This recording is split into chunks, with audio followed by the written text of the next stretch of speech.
They said nothing like this could ever happen in the tight-knit community of Sunnygrove, where everyone's known each other for years and neighborly smiles greet you on every corner.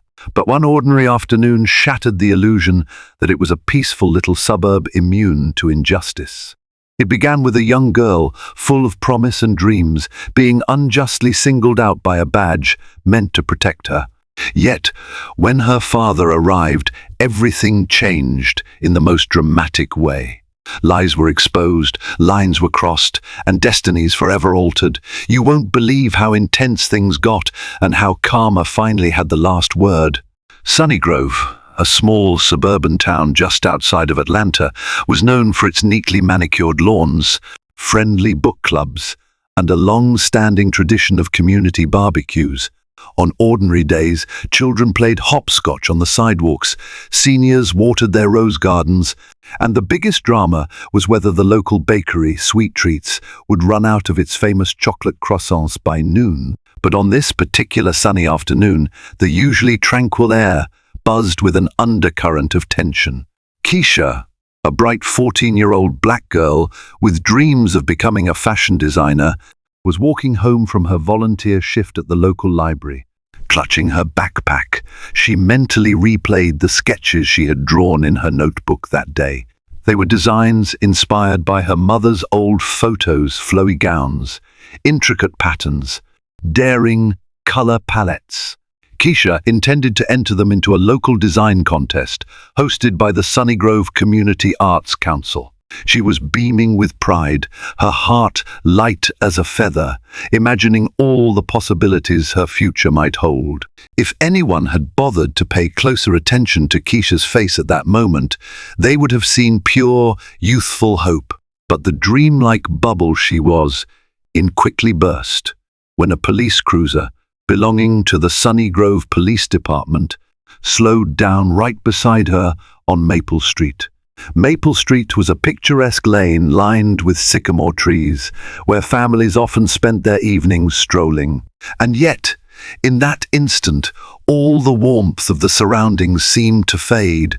Keisha felt the spotlight of suspicion shine on her, cold and glaring. The police car's window rolled down, and a uniformed officer with a stern face peered out. His name was Officer Darren Pike, a relatively new addition to the Sunnygrove force, though he had transferred from a bigger city. Darren prided himself on being an upstanding officer, but behind that pride was a soul that had grown cynical after years of policing in a rougher environment. He was known to be more aggressive than local officers, who mostly helped lost cats or mediated neighborly disputes. "Hey, you! Stop right there," Officer Pike called out to Keisha, his tone commanding, as if he had already sized her up and found her suspicious. Keisha's heart rate spiked. She had never been stopped by a police officer before. In fact, she was the kind of girl teachers often praised for her politeness, the type who got perfect attendance. "Excuse me?" she said softly, looking around to see if he was talking to someone else. But there was no one else on that stretch of sidewalk, just her and the imposing police cruiser. "Come here," Officer Pike repeated. The suspicion in his gaze felt like a physical grip tightening around her. Sensing danger, Keisha considered running, but she had been taught by her parents to always remain calm and comply if approached by an officer. So she stepped closer, nerves dancing across her skin. Her voice trembled as she asked, "Is there a problem, officer?" She had never spoken to the police in a confrontational scenario before. Fear churned in her stomach, but she forced herself to stand up straight and look him in the eye. Officer Pike narrowed his eyes. "We got a call about a suspicious individual in the neighborhood." He lied effortlessly. This was something he felt certain he could get away with. In his experience, claiming an anonymous 911 call was enough to justify questioning someone. But in reality, dispatch had received no such call that day. Keisha blinked, confusion etched on her face. "I'm just walking home," she said, her voice trembling with equal parts confusion and fear. "I volunteer at the library on Meadow Lane. I'm not doing anything wrong. Her feet started to feel rooted to the sidewalk and her heart hammered against her chest. Officer Pike stepped out of the cruiser and placed a hand on his holstered weapon. He didn't draw it, but the implication was clear. "Let's see your ID," he demanded. Keisha tried to remain calm. She was only 14, she had no driver's license. All she had was her school ID card inside her backpack, which read Sunnygrove High School. She shifted her backpack nervously, glancing at the small pocket where the ID was kept. "I'm just a freshman in high school," she managed to say, her voice trembling.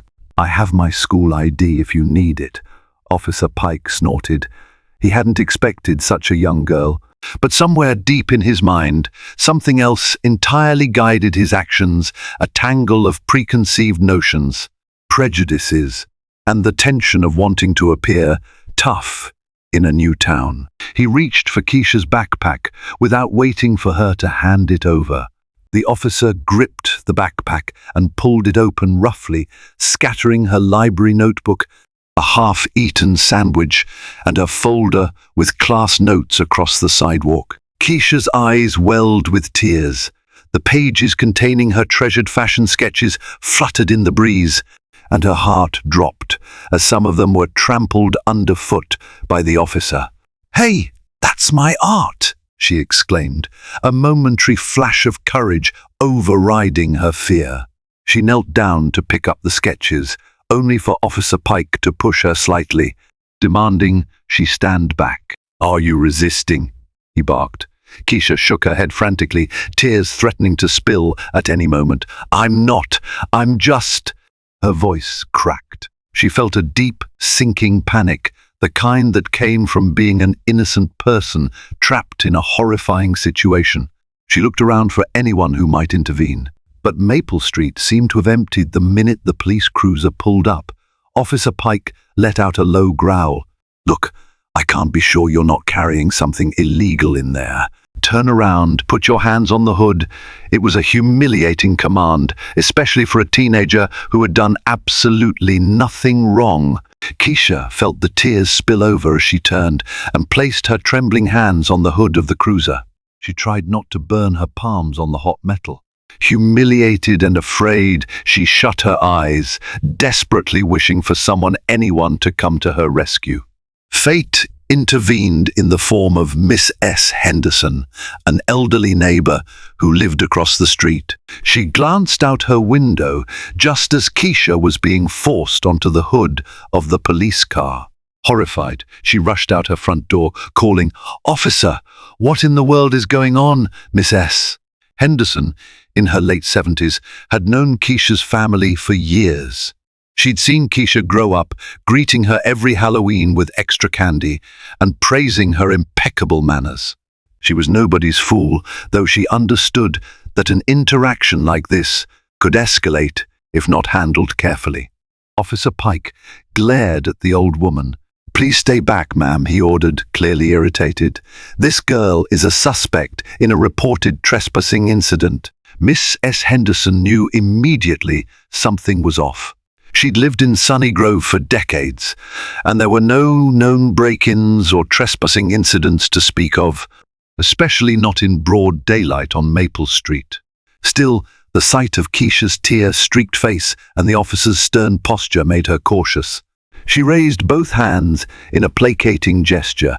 "She's just walking home from the library, Mrs. Henderson insisted, her voice trembling with concern. "I've known this child since she was a baby." There must be some misunderstanding.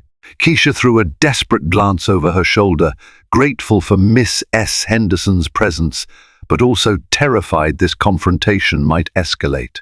Part of her hoped that the officer's next move would be to let her go.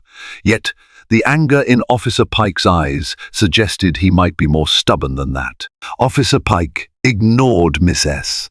Henderson's pleas, insisting again that there had been a complaint. "If you're telling the truth," he said to Keisha, "and you're just a harmless high school student, then you have nothing to worry about."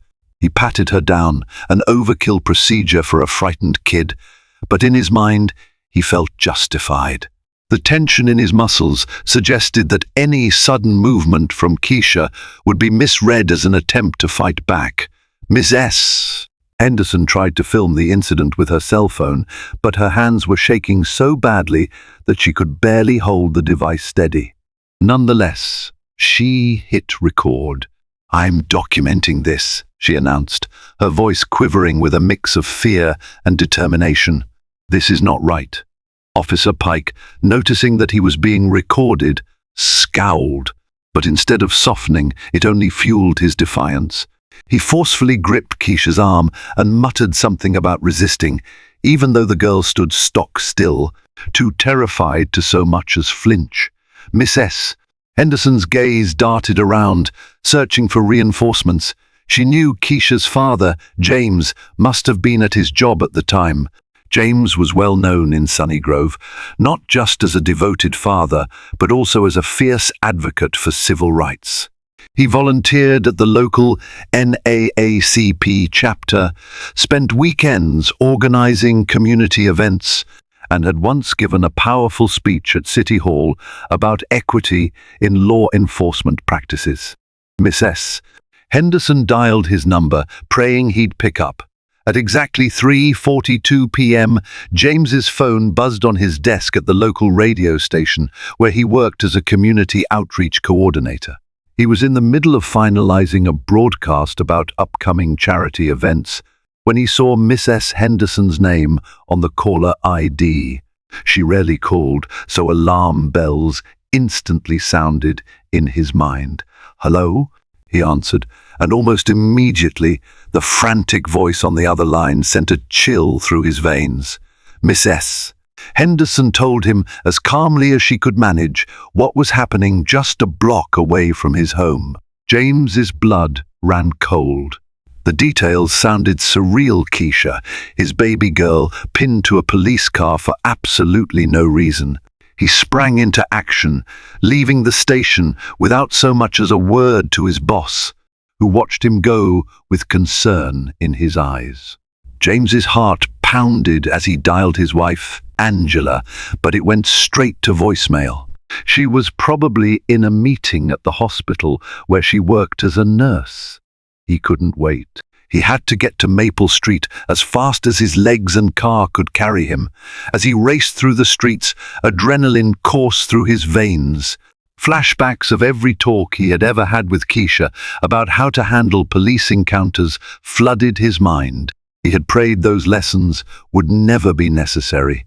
Now, confronted with the worst-case scenario, James felt his heart constrict with fear, then flare into righteous anger. James's car screeched to a halt near the corner of Maple and Pine. He flung the door open and sprinted toward the police cruiser. The sight that met him was like a nightmare. Keisha, red-eyed and trembling, still pressed against the hood of the patrol car, while Officer Pike towered over her like a vulture. Miss S. Henderson rushed up to James, her phone still recording. The lines of tension in her face spoke volumes. "He's been treating her like a criminal," she whispered hoarsely. "She hasn't done anything wrong." James advanced, fists clenched at his sides, rage and protectiveness warring for control of his body. But he was a man who believed in handling things with intelligence and calm if possible. He knew that, in a scenario like this, a single misstep could send the situation spiraling into chaos. "Officer," James said, voice quivering with carefully contained anger, "why are you detaining my daughter?" Officer Pike, startled by the sudden presence of a broad-shouldered man who radiated protective fury, hesitated for a split second. Then he puffed out his chest. "This is between me and the suspect." "Step back, suspect." James's voice was rising, despite his best effort to stay calm. "She's a 14-year-old walking home from the library. You better have a damn good reason for this." By now, a few more neighbors had emerged from their homes or stopped their cars at the side of the road, drawn by the unusual commotion. Several people began filming with their phones, capturing every moment. Word traveled fast in Sunnygrove. Soon, half the block seemed to be watching. Officer Pike's confidence faltered when he realized multiple cameras were aimed at him. He tried to keep his bravado, but subtle cracks were showing in his demeanor. "Step back," he repeated, fumbling slightly to reassert control. "I can arrest you too for interfering with a police investigation." James's jaw tensed. He resisted the urge to move closer to his daughter, painfully aware that a single misinterpreted action could worsen the situation. An investigation into what? His voice was controlled but laced with scorn. "She's a child." Keisha caught her father's eyes, tears flowing. She wanted to run to him and bury her face in his chest, to feel safe again. But she dared not move unless the officer gave her permission. "We got a report about trespassing." Officer Pike lied again, more uncertainly this time. The growing crowd, the cameras, and James's unwavering presence rattled him. He pointed to the backpack's contents on the ground.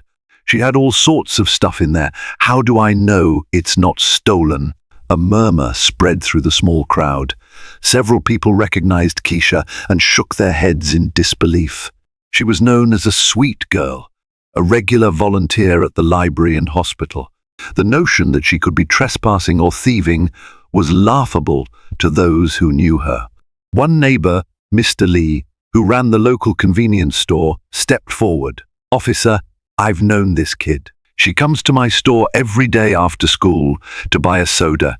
She's the most polite young lady you'll ever meet." Another woman, holding her toddler's hand, chimed in. "I saw her walking from the library. She's always reading books about design and fashion. There's no way she's stealing." The tension in Officer Pike's eyes grew as more and more townspeople offered their personal vouch for Keisha's character. His story about a suspicious call was quickly unraveling. Yet he dug his heels in, refusing to admit wrongdoing. In the back of his mind, he regretted stopping her in the first place. He had simply seen a young black girl in a predominantly white neighborhood and made a snap judgment. Now, that mistake was turning into a disastrous fiasco. James locked eyes with the officer. "You've humiliated my daughter for no reason. You better let her go right now." James stepped carefully but firmly toward his daughter, ignoring the officer's raised hand, telling him to back off. He placed a reassuring hand on Keisha's shoulder. "Sweetheart, are you okay?" he murmured, his voice trembling with concern. Keisha nodded, tears streaking her cheeks, but relief momentarily washed over her at her father's touch. Officer Pike glanced at the cameras, at Miss S. Henderson, who was still filming, at the entire circle of outraged faces. The intimidation tactics that might have worked in a hidden corner of a city were failing miserably in this close-knit community. He felt cornered. Stubborn pride and fear battled within him. "I'm not done," he insisted, though the confidence in his tone had waned. "I have to do my job." James leveled a gaze at him that sent a chill through the crowd. "Your job is to protect and serve," he said, enunciating each word, "not to harass innocent children walking home from the library." Someone in the crowd muttered, "Hear, hear," while others nodded or whispered in agreement. The tension was palpable, a confrontation that could easily erupt into chaos if one side made the wrong move. Keisha's heart pounded as she clung to her father's side, unsure what the next moment would bring. Frustration twisted across Officer Pike's features. He radioed in for backup, muttering something about a hostile crowd. That only exacerbated the situation, causing murmurs of disbelief among the onlookers. How was it hostile for them to stand on their own street, filming a scene that was patently unfair? "I need you all to disperse," Officer Pike ordered, raising his voice, but no one budged. They had witnessed enough to suspect wrongdoing on his part. They were determined to see this through, to ensure Keisha and her father wouldn't be railroaded by an overzealous cop. James, his voice as steady as he could manage, said, "Officer, you are making a mistake. Let my daughter go. You have no evidence or cause to detain her." Officer Pike responded by reaching for his handcuffs. In one swift motion, he clicked them onto Keisha's wrists, ignoring her startled cry. "Then we'll sort it out at the station," he snapped. Gasps rippled through the crowd. Miss S. Henderson's camera shook. She was in utter disbelief. James's calm shattered. He stepped protectively in front of Keisha, fire in his eyes. "Oh, no, you don't. You are not taking my daughter anywhere." Just then, 2 more patrol cars rolled onto Maple Street, lights flashing but sirens silent. Officers Thompson and Rise, who had been with the Sunny Grove Police Department for years, stepped out. They were used to calls about cats in trees, not street confrontations. Seeing a crowd and an officer manhandling a crying teenage girl was jarring. Officer Thompson, a middle-aged man with kind eyes, recognized James immediately. He had attended several of James's community workshops on fostering better relationships between civilians and law enforcement. He also recognized Keisha from those events. Confusion etched across his face. "What's going on here?" Thompson asked, stepping between James and Officer Pike. Before Pike could spin his tale, multiple voices chimed in from Miss S. Henderson to Mr. Lee to other neighbors explaining how Pike had stopped Keisha for no reason, searched her without cause, and pinned her to the cruiser. Officers Thompson and Rise exchanged glances. From the flood of eyewitness accounts to the numerous cell phone recordings, they could see this situation was headed for trouble if not handled carefully. "Keisha is no criminal," Thompson said firmly, addressing Pike. "She's a local volunteer, for crying out loud. I've seen her at the rec center." Officer Pike's face reddened. "Look, I was just following up on a call. That's all." His voice faltered as he noticed Thompson's raised eyebrow. There was an unspoken challenge in that expression. "What call, exactly?" Officer Reyes, a petite woman with a no-nonsense demeanor, began pressing the button on her shoulder radio. "Dispatch, this is Reyes. Did we receive any complaint regarding trespassing on Maple Street?" Static crackled through. After a moment, a voice replied, "Negative on that. No calls reported in that area." A hush fell over the crowd. This was the final straw of evidence that exposed Officer Pike's story as a fabrication. Panic danced in his eyes.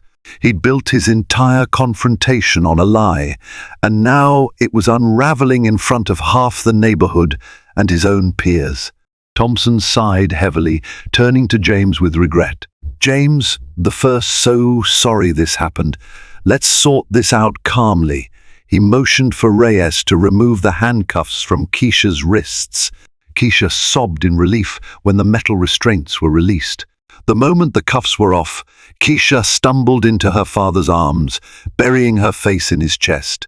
He held her tightly, whispering, "I've got you, baby girl. You're safe now." His voice cracked with emotion, and the crowd collectively exhaled, relieved to see the immediate threat to Keisha dissipate. But for Keisha, the emotional scars had already formed. For so many years, she had believed in the fundamental decency of those sworn to protect the public. This betrayal weighed on her like a dark cloud. Anger sparked beneath her tears. She turned to face Officer Pike, summoning a courage born of indignation and hurt. "I didn't do anything wrong," she said, voice shaking. "I was just going home. You had no right." She trailed off, struggling to contain her raw emotion. James looked at his daughter, amazed by her poise in such a terrifying moment. He felt immense pride and an even deeper anger at what she had been forced to endure. The crowd around them was hushed, waiting to see how this ugly chapter would conclude. Officer Pike opened his mouth to speak, but words failed him. Any excuse he tried to give would only sound hollow, especially after dispatch confirmed there was no trespassing call. Instead, he decided to act defensive and deflect blame. "Look, maybe I got the wrong street," he said lamely, avoiding eye contact. "It's a simple mistake, okay?" James's eyes narrowed. "A simple mistake? You call pinning my daughter to your cruiser and cuffing her a simple mistake? That's harassment. And you lied about the call." Murmurs of agreement spread through the crowd, many of whom still had their phones pointed at Pike. He tried to steady himself, glancing at Officers Thompson and Reyes for backup, but they stood silently, not condoning his actions. Pike's lie was fully exposed. He was alone, backed into a corner, and he knew it. Yet, stubborn pride wouldn't let him fully apologize or admit wrongdoing.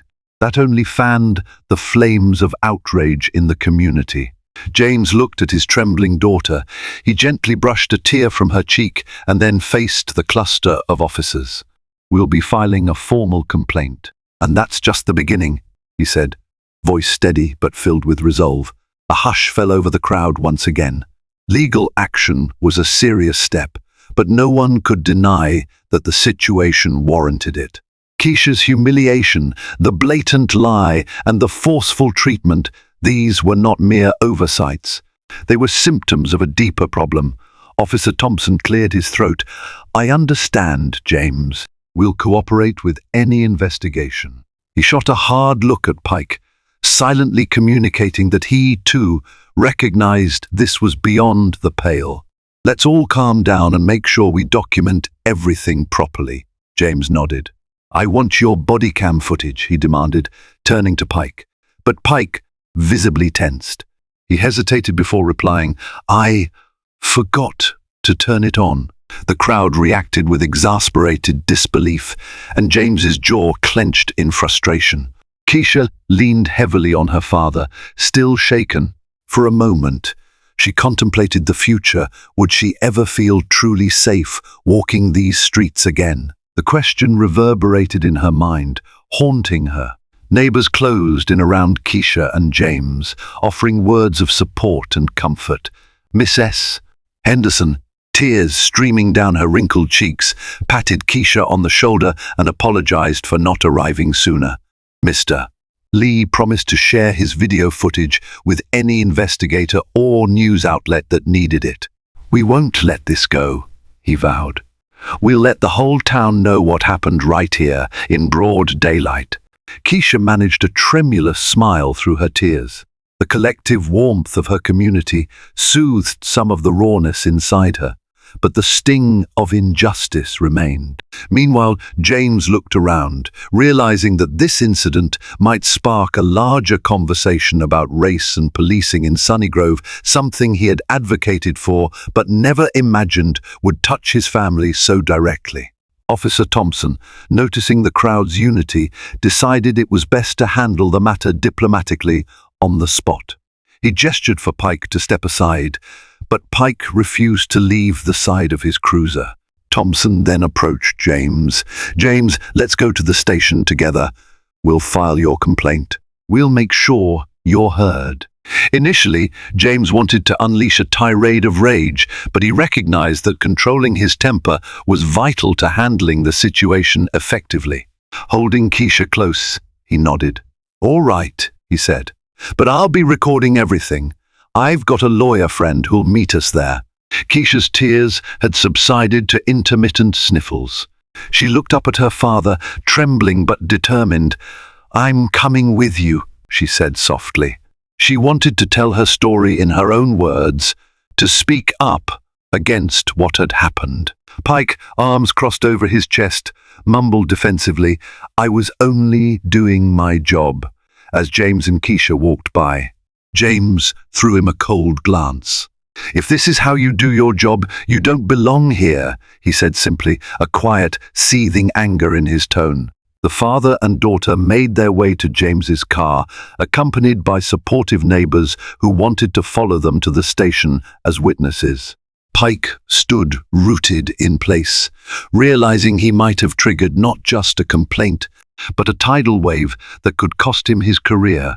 Sunnygrove's police station was a modest brick building adorned with the town's emblem, a leafy tree symbolizing growth and unity. On this day, however, that symbol felt painfully ironic. James and Keisha walked through the glass doors, surrounded by a handful of neighbors who refused to let them stand alone. Officer Thompson led the way, gesturing to a private area where statements could be taken. A flurry of activity erupted as the desk sergeant realized something significant had gone down. Word had spread among the officers. They eyed James and Keisha with a mixture of pity, respect, and apprehension. The tension was thick enough to cut with a knife. James's lawyer friend, Danielle Moore, arrived soon after. A sharp-witted attorney, known in the region for her no-nonsense approach to civil rights cases. Danielle immediately went to Keisha's side, assessing her emotional state before turning her steely gaze on the police staff. "We're filing a formal complaint for unlawful detainment, excessive force, and potential civil rights violations," she announced. Officer Thompson offered a sympathetic nod. "We'll document every detail," he said. "This matter will be reviewed by Internal Affairs." When they sat down to record Keisha's official statement, Danielle guided the teenager through every question. Officer Reyes sat in as a witness, solemnly taking notes. Keisha recounted how she was walking from the library, how Pike had stopped her with no explanation, searched her backpack, and cuffed her. The memory triggered tears of frustration. "I kept telling him I hadn't done anything," Keisha said, voice shaky but earnest. "He wouldn't listen. He acted like I was automatically guilty." James's eyes glistened with unshed tears as he listened to his daughter recount the humiliation. He had always tried to teach her to respect law enforcement, believing that collaborative relationships could exist if both parties tried. Now, he wondered how many other families had experienced this kind of pain in silence. Officer Reyes placed a comforting hand on Keisha's shoulder after she finished. "I'm sorry this happened to you," Reyes said quietly. "We'll ensure it's investigated thoroughly." Meanwhile, Officer Pike sat in a separate room with his union representative, coming to grips with the severity of the situation. The illusions he'd maintained about being justified in his actions were crumbling. He could sense his colleagues' disapproval. The union rep told him in no uncertain terms that the next steps would likely be suspension, possibly worse. Outside in the corridor, staff whispered about the fiasco. Sunny Grove was not a stranger to mild controversies, parking tickets, the occasional petty theft, but an incident involving potential racial profiling was unprecedented, at least on this public scale. This could rock the town to its core. "I've known James for years," one officer murmured. "He's the most decent guy. And Keisha? She's just a kid." Another officer sighed. "If the department doesn't handle this right, we'll lose the community's trust." James and Danielle were eventually summoned to meet with Chief Hamilton, a weary-eyed man who had led the Sunny Grove force for nearly 2 decades. Chief Hamilton had always prided himself on fostering a sense of mutual respect between residents and officers. Now, his department was teetering on the brink of a PR disaster. "I want you to know," Chief Hamilton began, folding his hands on the desk, "we take this extremely seriously. We will conduct an internal investigation. Officer Pike has been placed on administrative leave, effective immediately." James inhaled, steadied himself and spoke. "That's a good start. But it's not enough. My daughter was traumatized. And your officer lied. He made up a 911 call to justify stopping her." Chief Hamilton nodded gravely. "We understand. We'll cooperate fully with any external investigations too, should you decide to take it that route." Danielle's lips tightened. "We intend to. There's no place in law enforcement for people who do this to children." As the hours turned to days, word of the incident spread beyond Sunny Grove. Local media outlets picked up the story, propelled by viral cell phone footage from Miss S. Henderson, Mr. Lee, and others. Soon, a news truck from Atlanta's Fox 5 affiliate parked on Maple Street, interviewing neighbors and capturing on-camera interviews. People across the region expressed horror and support. Messages poured in on social media, some from other towns, even other states. A wave of activists arrived in Sunnygrove, many wearing shirts emblazoned with slogans demanding justice. Keisha was overwhelmed by the attention. She appreciated the support, but felt exposed in a way she never had before. She was a private teen who only wanted to design clothes and maybe make a name for herself in the fashion world someday. Now, her face was on the news, her tears broadcast for strangers to see. James offered comfort and strength. "We'll get through this," he told her, brushing a strand of hair from her face. "And maybe it'll help other kids who've been through this. You're giving them a voice." The internal investigation proceeded swiftly. Pike's lies about the call were easily disproven by dispatch logs. His record from his previous job showed a pattern of questionable stops, especially involving people of color. He had never been officially reprimanded, but the paper trail was damning. Within a month, Pike was informed his contract with the Sunnygrove Police Department would be terminated.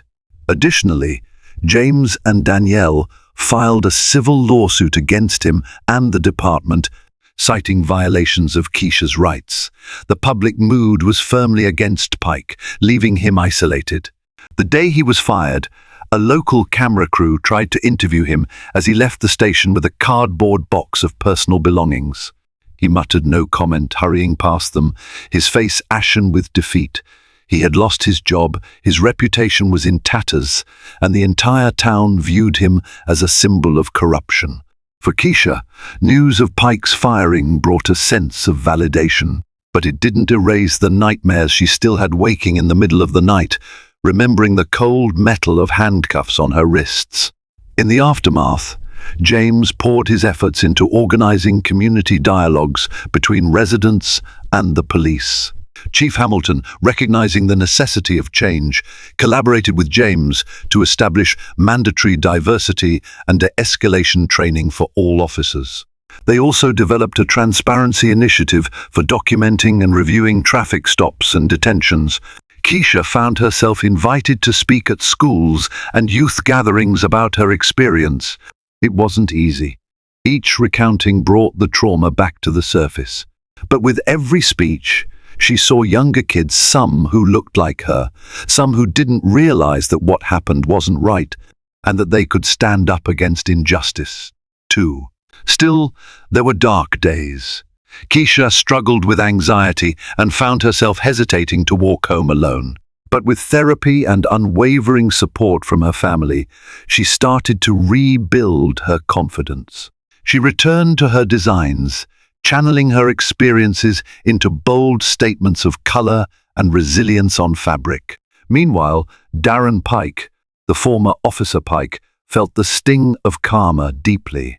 He struggled to find employment in law enforcement. Word traveled fast in the policing community, and many departments refused to even consider him after hearing the circumstances of his termination. Eventually, he took a security guard job far from Sunnygrove, where no one recognized his name or face. He had never imagined his life would unravel so spectacularly because of one stop. Yet, that single incident was the culmination of a biased mindset and unscrupulous tactics he'd used for years without facing severe consequences. The difference this time was that he had underestimated the power of a close-knit community and a devoted father who would do anything to protect his child. In a rare moment of reflection, he sometimes thought about apologizing, but pride and shame battled within him, and he never found the courage to reach out to Keisha or James. As he stared at CCTV monitors during late security shifts, he was left alone with regrets and the knowledge that his downfall was self-inflicted. One sunny day, almost a year later, Keisha found herself standing on stage at the Sunnygrove Community Arts Council's annual event. She had submitted her fashion designs, a series of pieces called Freedom in Color, inspired by her turbulent experience, and the judges had selected her as a finalist. A hush fell over the audience as the panel announced the winner. The award for artistic vision goes to Keisha Green. The applause erupted, and Keisha's eyes filled with tears of joy as she walked to the microphone. In the front row, James stood, clapping with such pride that his hands stung. Miss S. Henderson and Mr. Lee cheered her on, cameras flashing. Even Officer Thompson, in plain clothes, came to watch, a supportive grin on his face. "Thank you," Keisha said into the mic, voice wobbling. "I almost gave up designing after everything. But this collection represents not just my growth, but the growth I hope our community can keep striving for." In that moment, the painful memory of handcuffs and humiliation felt a world away. She stood tall, a testament to resilience and to a community that, when united, can triumph over prejudice. What began as a harrowing moment of injustice on a quiet suburban street became the catalyst for a united community, determined to stand against wrongdoing no matter where it lurks. Keisha's frightening ordeal showed everyone that real change is possible when good people refuse to stay silent. Through her father's unwavering love and the neighbors' collective voice, a spark of hope emerged from the darkness of that afternoon. And though one officer lost his badge, an entire town gained a deeper understanding of respect, equality, and the power of standing up for what's right. If this story touched your heart, don't forget to like, share, and subscribe to our channel. Your support helps us bring more eye-opening stories of justice, courage, and perseverance to light. By sharing these tales, you help create a world where every person is seen, heard, and treated with the dignity they deserve.